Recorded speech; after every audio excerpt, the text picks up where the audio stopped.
Introducing Be Heavenly, where nature meets purity. Our 100% natural virgin cold-pressed oils are a blend of goodness and flavor. From coconut to sunflower, brown nut to sesame, safflower to mustard, we've got your culinary needs covered. Elevate your dishes with the essence of nature. Be heavenly. Taste the difference today.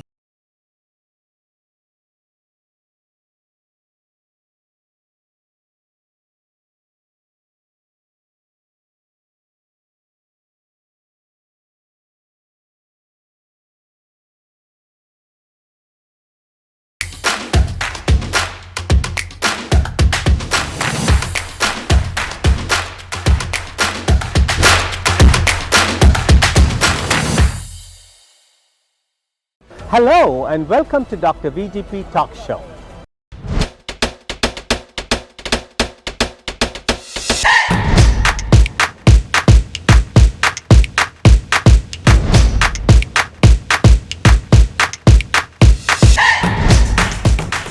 Hello and welcome to Dr. VGP Talk Show that reaches 42 million households, including 2 million across America. Today we have an erudite scholar, a renowned, multifaceted personality who has visited 67 countries, whose clinical skills have cured thousands of patients.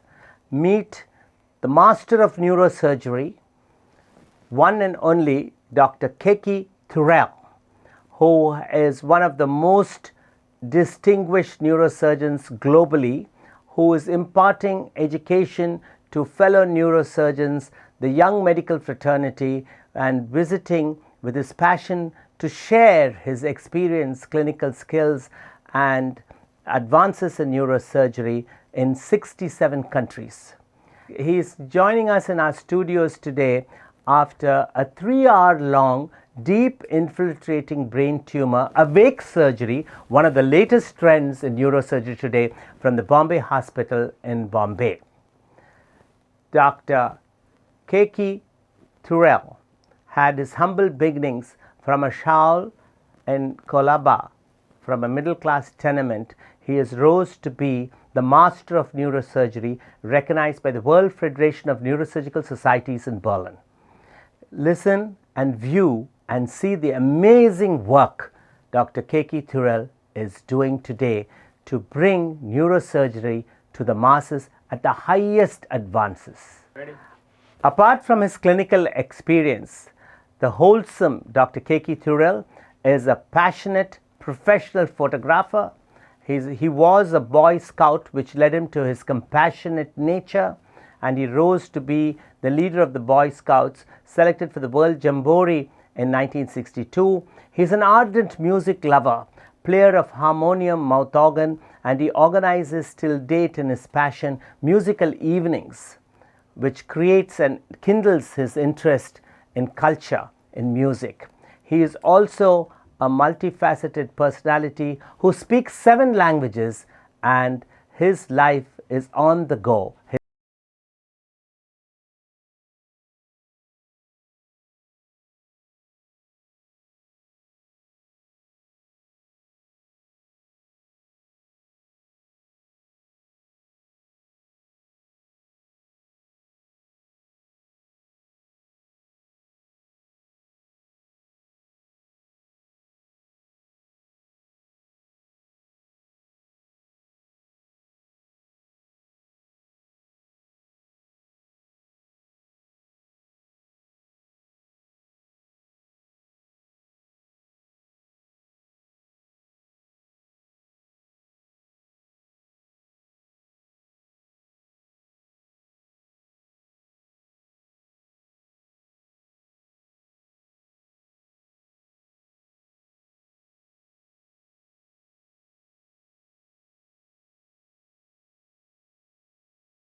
Hello and welcome to Dr. VGP Talk Show that reaches 42 million households across the globe and 2 million across North America.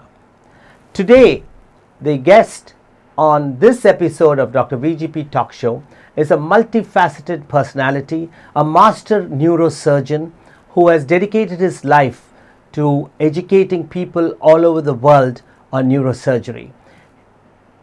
The guest today was the first to introduce micro neurosurgery in India.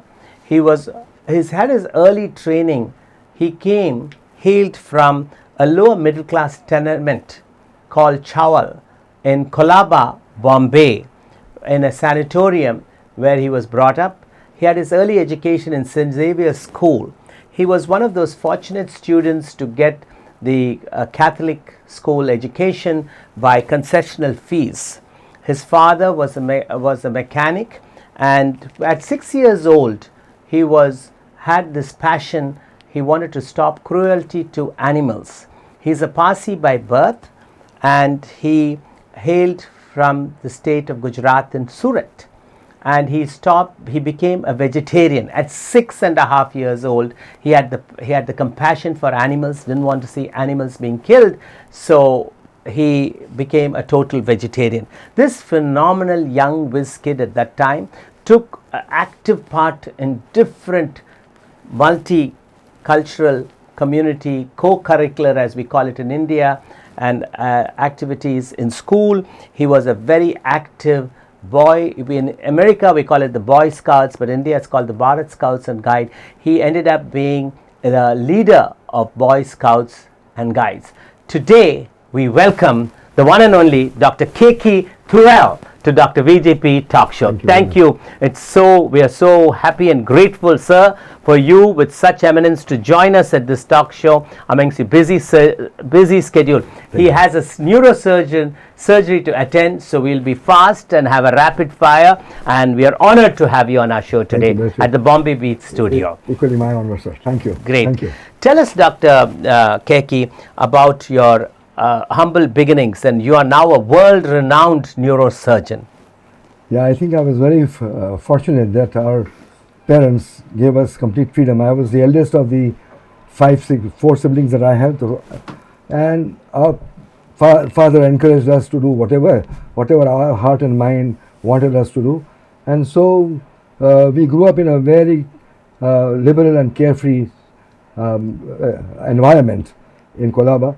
And it was a time when I realized that we were very close to the fish market, and I saw fish being brought fresh to the house, almost alive.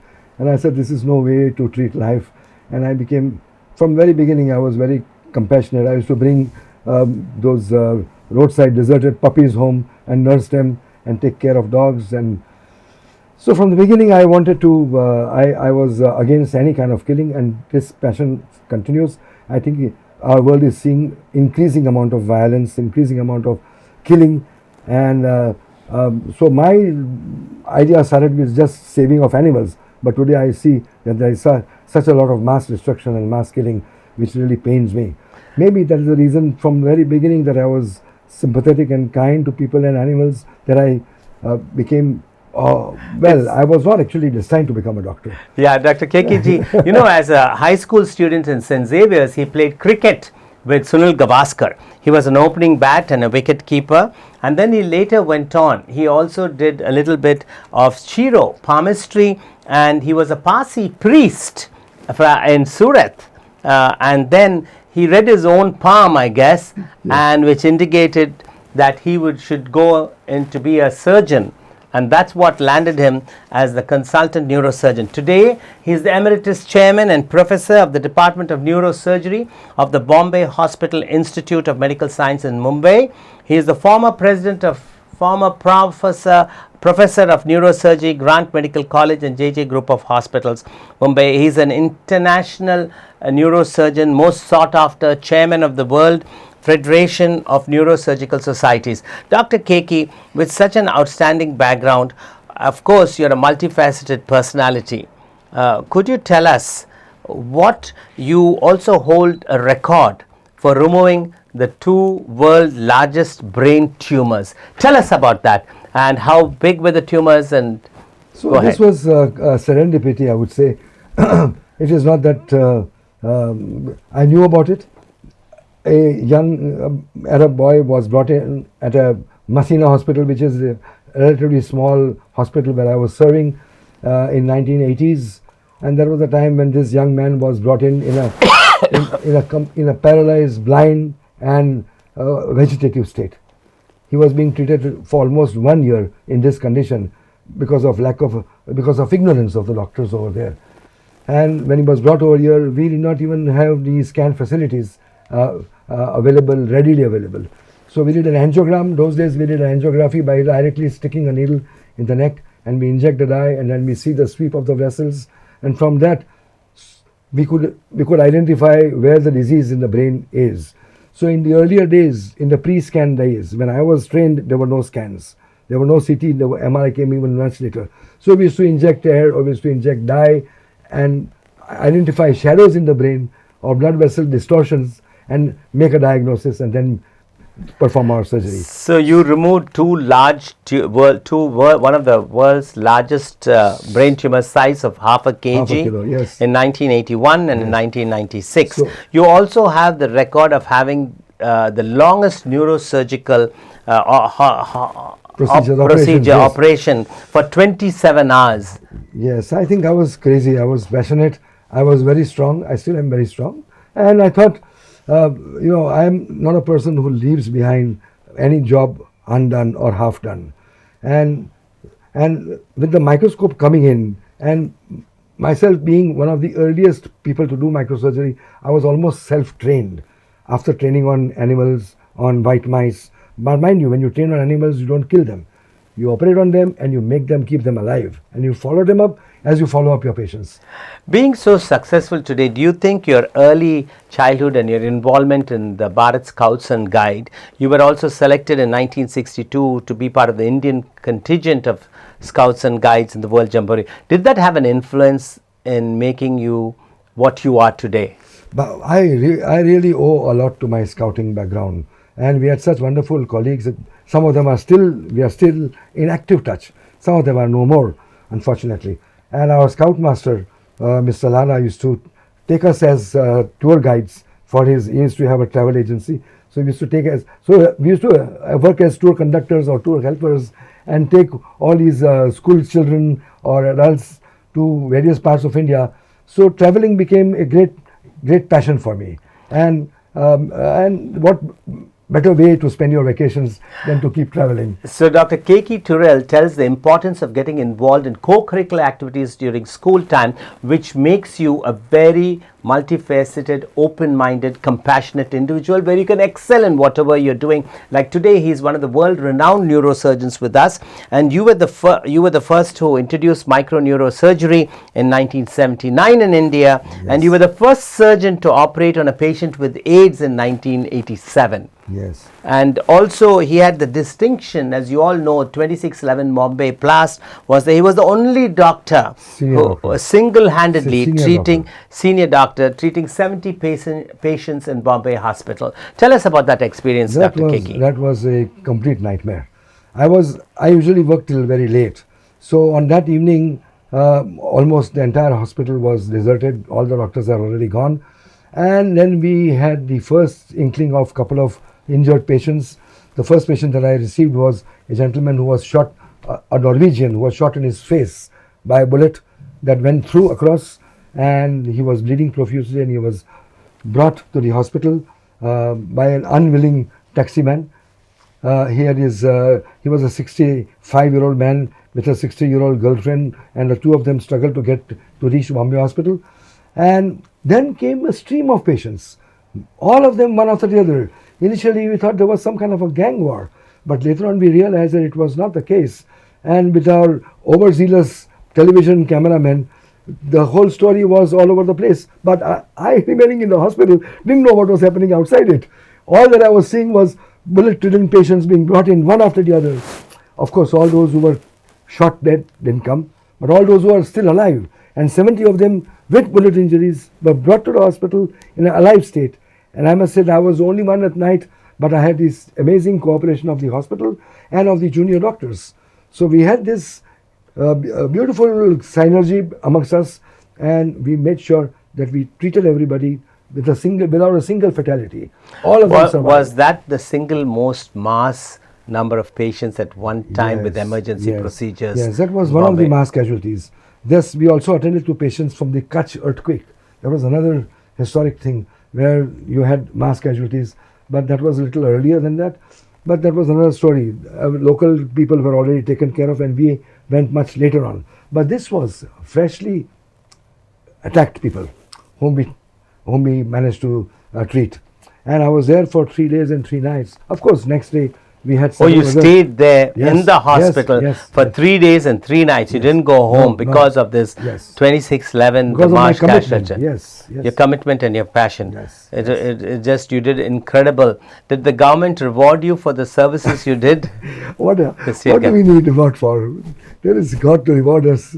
God has rewarded me with wonderful health and enormous strength and physical stamina, so I can still operate like a youngster. And I think I have my own rewards in terms of my gratification, the smile on my patients' faces. The smile on you, you're very satisfied and accomplished. I mean, you're so humble and sincere and compassionate. You know, Dr. Keki Turel was the past president of the Asian Ocean Skull-Based Society, the Academia Eurasian and Neurosurgical. He was the Bombay Neuroscience Association president, past president of the Neurological Society of India, and the Midwest Congress of Neurological Surgeons. Heading all these institutions and organizations of organized medicine, Dr. Turel, what you think is lacking today in our medical education system? Today with the NEET question paper leaks, what's your take on that? It is a very sad chapter. I think this is not a papers leakage, examination papers leakage is not something new, but that happening on a vast scale, on a mass scale, and now with increased awareness, social awareness amongst people, all these things are coming to light. And I'm sad that such a thing has happened, but I'm happy that it has now been publicized, and guilty people are being brought to books. And this, I hope, is the last time that ever happens, because it is unfair to those people who have prepared themselves for these exams. And do you think in your time you didn't have an entrance exam, and in my time to enter medical school, medical college? No. But do you think it's appropriate and proper for the having a national commonized standardized test for the medical education students? Do you think it's advantage or disadvantages? What is the advantage of this? I think the medical standards all over the country are not uniform. That's the biggest problem. Whether it is in any stream, whether it's at school level or whether it's at a professional college level, medical college level, or any other faculty, the uniformity of standards is lacking. For that matter, that is why you need, from the very beginning, if you wanted to go to UK or to USA, you had to appear for their examinations to be able to prove that you have a certain standard which can be acceptable to them. And I think we need to have a uniform code. We need to have a uniform standard, provided you can execute it in the right way. We saw recently in elections being fought in a very systematic way. I believe that this was done in a non-corrupt manner. So if whatever you do, it should be done in a clean and a socially acceptable manner, so that there are no leakages. Correct. Otherwise, there is no point in even holding an examination. Yeah, I absolutely agree with you, Dr. Turell, on that. You were one of the few people who got an honorary FRCS, the Fellow of the Royal College of Surgeons from Edinburgh. You founded neurosurgery in Muscat. Yes. And most of the Middle East countries. Yes. And today you are having a passion, and you're being an educator, and you want to take the field of neurosurgery across. I'm told that you are teaching and visited 67 countries to talk about neurosurgery and giving them and educating the young physicians in these countries. What led you to do that? So we have a World Federation of Neurosurgical Societies, which is an apex body, right, which has more than 140 countries. It's a conglomerate, and our headquarters used to be in Geneva. Now they have just moved out to Berlin. So we have the World Federation, we have an education committee. And for many, many years, I've been a part of that committee. And that has taken me to several countries across the world. We have courses, we have workshops, we have educational lectures, and we have cadaver workshops, that means operating on dead bodies, to teach the other neurosurgeons. And then we have live operative surgery workshops. So this has taken me, plus we have other conferences, national, international, continental societies holding conferences. So you continue to participate. Even at a time when I did not have a television at my own house, I was still producing films, and I was producing slides, and I was showing them abroad. Wow. So you can imagine, I was a poor boy to begin with, but all my money used to go in making camera pictures, in making slides, and those days we did not have the kind of cameras we have today, that you can erase, delete, you can do Photoshop. Whatever you shot had to be accurate, had to be good. And that is the way, I thought that was the only way to show your work and encourage others to work. So education has been in my system right from my childhood. I even used to give tuitions when I was at school, just to make a little money, but also because I like teaching, which I still enjoy doing very much today. I enjoy teaching. And I would teach anybody. I would teach even if there is a nurse or even if there is a technician in my theatre. I would put my hand around them and say, okay, look at this scan. I even taught my patients. When a patient visits me, I put the x-rays on the screen and I take them models, take them pictures and show them. Look at this. This is what you are. I mean, that's what exactly makes you a great surgeon, when you take time to tell your junior fraternity as well as your patients and educate them about what the disease is, what's happening to them. I mean, that's one of the greatest skills of a great eminent surgeon. But I must tell you, you can also learn a lot while you are teaching. And that is another amazing aspect. Whilst you teach, you learn. And in order to publish, you have got to do a lot of reading. In order to teach, you got to be prepared with the questions that are going to be thrown at you. So you have to be updated. I mean, you made a very profound statement. You say you learn a lot while you teach and educate people. Yes. And it's the first time I'm hearing that. We Yes. think always the professors are educating us and telling us what's right, what's new. But it's another great angle you're bringing, that while you give and impart learning, education, you also learn a lot. Believe me, you can, there is no end to knowledge. Believe me. You were one of I think the only Indian who received the Master of Neurosurgery awarded by the World Federation of Neurosurgical Societies, the body which was in Geneva and now it's in Berlin. Yes. What was the single factor which you think contributed for receiving that Master of Surgery, Neurosurgery award? They gave a citation. I could have read it out, but they gave a citation that Dr. Turell is not only a master of doing complex brain surgeries, but he is also an amazingly friendly person with a very charming disposition and all those kinds of things. So, what in other words, it is not only your skill. There are many people who are as skilled or even more skilled in neurosurgery. I must tell you that. There's nothing exceptional about me.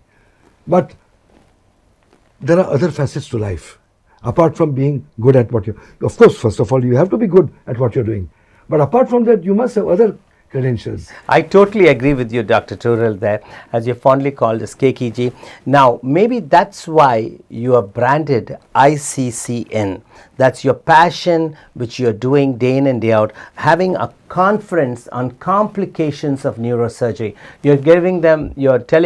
Educating your fraternity, the junior doctors and the public, I suppose, informed public about the complications of neurosurgery. A lot of people, when they practice medicine, would like to give the rosy picture, but you're giving them the real hard facts. Please share that with our viewers. I'm so happy you touched on this, because this is something that I'm so passionate about. All my years of neurosurgery, I've seen complications. It is not that I have just come up without any mistakes, without any problems, but I always say everyone makes a mistake, only fools repeat them. Please repeat that statement again. Please, that's a very profound statement again. Everyone makes a mistake, but only fools repeat them. Everyone makes a mistake, but only fools repeat them. And you're hearing that from the renowned neurosurgeon, Dr. Keki Turel. He has been awarded the Man of the Year in 1997. In year 2000, he got the Outstanding People of the 20th Century IBC from Cambridge, England. And he has been named the International Scientist of the Year in 2002. So many accolades and awards. And he says the statement, what he's giving us is, everybody makes mistakes, but only fools repeat mistakes. Go ahead, sir. He's talking about his passion, which he has branded, that they're having conferences on the complications of neurosurgery, telling us what are the negative things could happen, and preparing the doctors as well as the patients. Yes, and I would also say, it is much easier to stay out of complication than get out of complication. This is what I keep teaching. Stay out of complication, whether it is neurosurgery or it is life. Stay out rather than get out of complication. It's more painful to get out of a complication than to stay out of it. I mean, that's very erudite statement. Dr. Keki, with all your massive accomplishments, your passion for education, what is your hobbies? How do you spend your spare time, if you have any spare time, apart from your education? No. I think everyone must be having spare time, or only how they use it. Some people are glued to television, some people are what is yours? WhatsApp. What is yours? So my passion is outdoor activities. My passion is fitness. I practice yoga every morning. I go to the gym every night. I thought you're a very ardent professional photographer. Yes, I am. Oh my God, it is a ever-consuming. I can never retire, I would say, because photography consumes me completely. So I'm also a wildlife. I've traveled all over the world. I've had several exhibitions, got some prizes in photography, and I have got some coffee table books also on photography. I love photography. It just happened that a cousin of mine gave me a camera many years ago when I was at school, and I played with it, and I learned photography. Again, self-taught. Everything is self-taught. And you learn by making mistakes. Of course, you always learn by learning from others, but nothing better than learning from yourself. So this is exactly why coming back to your ICCN, why I felt that neurosurgeons do not talk about every time you go to a major conference, they only talk about their good cases, their great mastery, their great technique, and their wonderful results. Nobody, and at the last minute, maybe in the last presentation, one slide they would put, there were some complications, but in the conclusion I would say this, and thank you. That's the way they would end the lecture. And then I thought there was a lot of academic hypocrisy, and people were not coming out with what needs to be told. What needs to be told is, what were the problems? How did you surmount them? How did you not anticipate or prevent them? And what have you done afterwards when you have complications? A great surgeon is not known by his great technique, but how he handles complications when they occur. Absolutely right. So well said.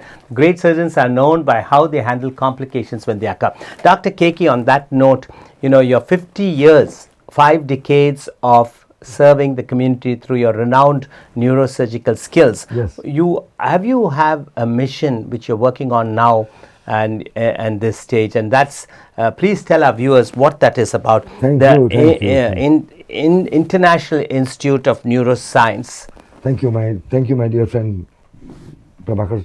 I would say that yes, for the last several years this has been my passion, but it never came to fruition. I approached the government, I asked them for this because I wanted to make an International Institute of Neurosciences of the kind that does not exist not only in this country, but I have a dream to make an institute of the kind that will be probably the Mecca of neurosurgery in the whole world. Wow, the Mecca of neurosurgery in the whole world. Yes. And my idea is not to have one building or to have one clinic, but the idea is to have a large campus where I would have neurosurgery, I would have neurodiagnostics, emergency medicine, trauma, which is the bugbear of brain surgeons, and then we would have active research, we would have education and continuing education for technicians, for nurses, for neuronurses, for doctors, and then we would have research, and what retrospective research as well as prospective research. research, pharmaceutical research, as well as technical research. So you'll have a comprehensive institute, a mecca of neurosurgery And rehabilitation. and rehabilitation. Rehabilitation, And which that's is- your dream. You're working on that mission right Yes, now, and yes, you will yes. accomplish it soon. So Dr. Keki Turel is going to bring us the International Institute of Neurosurgery, and with all the facets, pediatric neurosurgery, geriatric neurosurgery, he'll be establishing soon the mecca of neurosurgery. Is it going to be in Bombay or Pune? Yes, I have asked for land. Finally, I have found a very nice group of a very good team, and we are now approaching the government. The government has informally informed us that they would look at our our project, and we have asked for about 50 acres of land to make this very large, huge project, which will have also a convention center, which will have a small, it will be like a medi-city, where all the doctors and technicians can Dr. actually live. Keki ji, you're not only a visionary, an educator, an eminent and a proven, renowned neurosurgeon. Tell us, if you're given the opportunity to take 3 people from the past to present out for dinner, who would those 3 people be? Oh, very tough question. I have, my God, whom would I not take? Actually, yes, you know something. First of all, I would take my mentor, Professor Majid Sami. He is the man who changed my life. He is Professor Majid Sami. Sami, S-A-M-I-I. He is an Iranian professor who migrated to Germany during his student days. He is now more than 85, 86 years old, and he is still active in Hanover, Germany. And when he came to India, he inspired me. Looking at his presentations, I realized, that was the time I realized that although I was already making a good mark in my own country, in my own city, I realized how poor I was in my work, and immediately took the next flight and started. Who's the second person, sir? Second person, I would take, honestly, I would take second and third, some of my very dear patients whom I have managed to treat, salvaged. There are some people who are on the brink of death or who are already pronounced brain dead, and whom I nursed and took care of them. Never say die spirit, never say die spirit. Because even Wow, when I have had fantastic. patients who have been declared brain dead, I have treated them, operated them, and many of them have survived. You must be having the best live fingers and operation techniques, which giving life to the people who are on the urge of death. It's a good conscience, it's a passion and compassion. Compassion and compassion. These are 2 things that doctor requires. Very well said, sir. Well, Dr. Keki ji, how would you describe yourself in 3 words? Oh. 3 adjectives. Compassionate will definitely be, but I'll let you say it. Yes. Compassion. Educator. I would call myself an educator. And I would call as a man who belongs to the world. I don't want to call myself a Parsi or an Indian. I think I'm a global citizen. Wow. And I belong to the world. Dr. Keki Turel, the renowned international neurosurgeon, describes himself in 3 words. 1, as a compassionate person. 2nd, as an educator. And 3rd, as a global citizen. It is so aptly described. You heard his enlightening interview.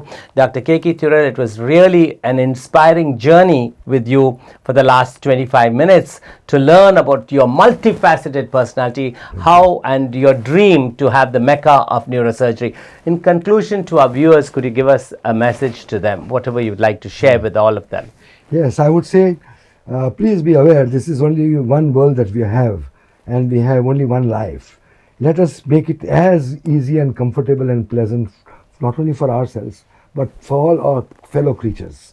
Human beings, animals, birds, we must live in an environment which God has made for us. We cannot destroy the environment. Please, you are already seeing the adverse effects of environment. Please be very, very conscious and be aware of it. Today, you will be doing a great deal for your next generation and the generation after that, for your own children and grandchildren, if you can see what kind of a world we can do with our own active effort. So please be kind to Mother Earth, and please be kind to your fellow beings. I'm not only saying fellow human beings, but fellow beings who are planted on this earth by God, by Mother Nature. Those were the lovely parting words and message to all of you from Dr. Keki Turel, the master of neurosurgery and a multifaceted personality. Thank you, Dr. Turel, so much for joining us today at the Dr. VGP Talk Show. Thank you so much. Vijay. Thank you, Vijay. Thank you.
Introducing Be Heavenly, where nature meets purity.